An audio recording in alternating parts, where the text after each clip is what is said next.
lot of ways to lose weight. What I'm going to talk to you about tonight is one way.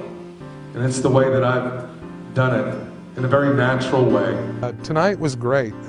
It was an opportunity to really get to the heart of the matter. And it really, to me, the main thing I talked about tonight was the wrong battle, and understanding that it's not the food that we're fighting, you know, it's ourselves. The real enemy was me and my food addict ways, my compulsive eating ways, and the lies I would tell myself, and the rationalizations, the dishonesty within myself about my behaviors with food and exercise. That was the real enemy.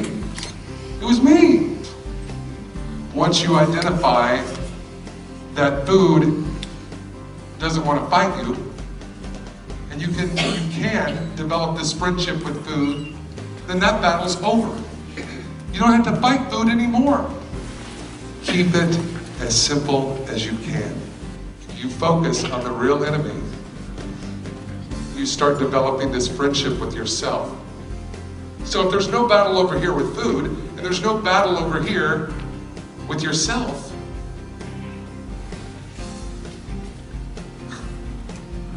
there's no battles left to fight.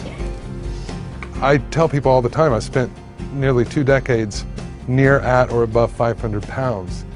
And over the years tried so many different things to lose weight and just couldn't do it. For years and years, I would take the excuse bypass, rationalization boulevard, would tell myself lies, take all kinds of detours, think I was on the right track, and then end up in a horrible neighborhood, you know? But I was looking for Transformation Road. And let me tell you something, I think I found it. You know, nearly 280 pounds later, I know that I found it. It goes back to being honest with ourselves, and that self-honesty and that personal responsibility and accountability. And I went through a process of getting very real with myself.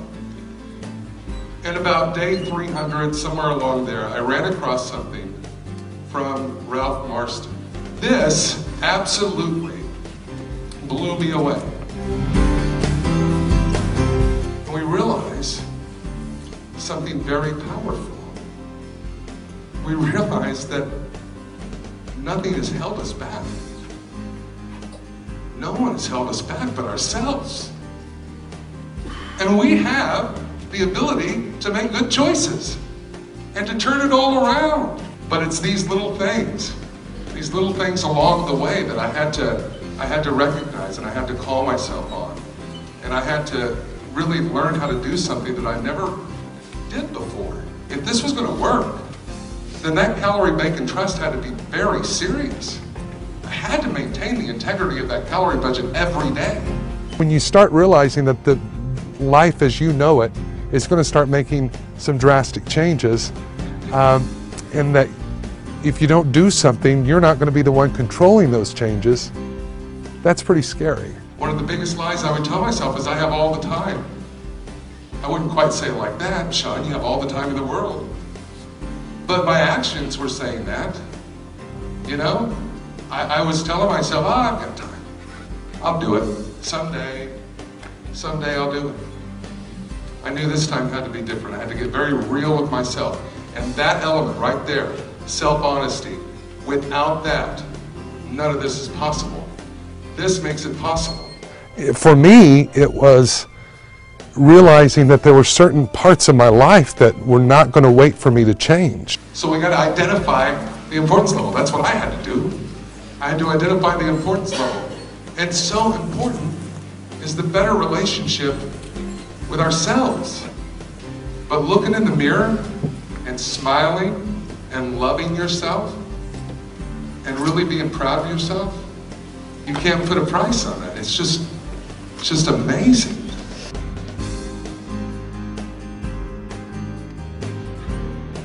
What is going to make this different than all the others?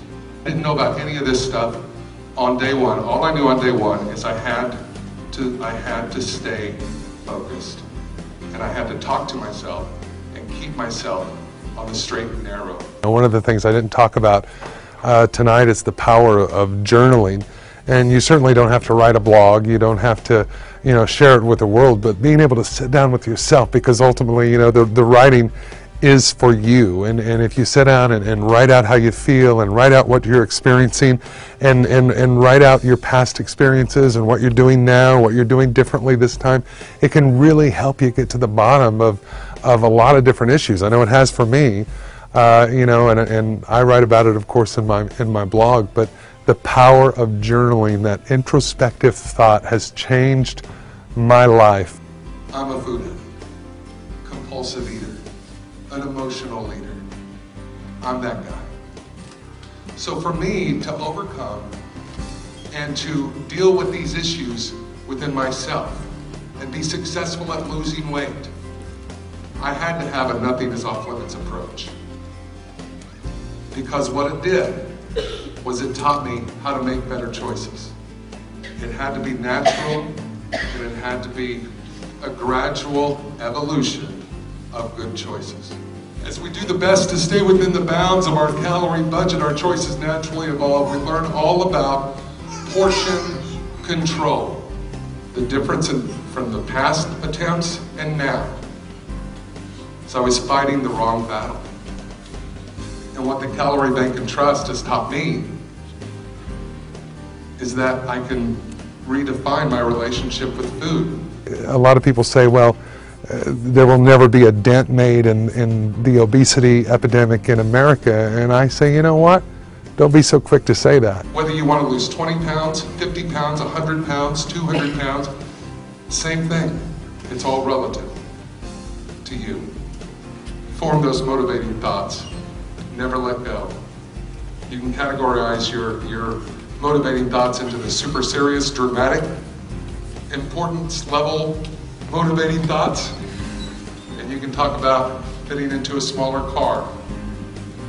This is what it's all about. It's about living. This is the most natural, the best way that I've ever found to lose weight. It's very real. It's very honest.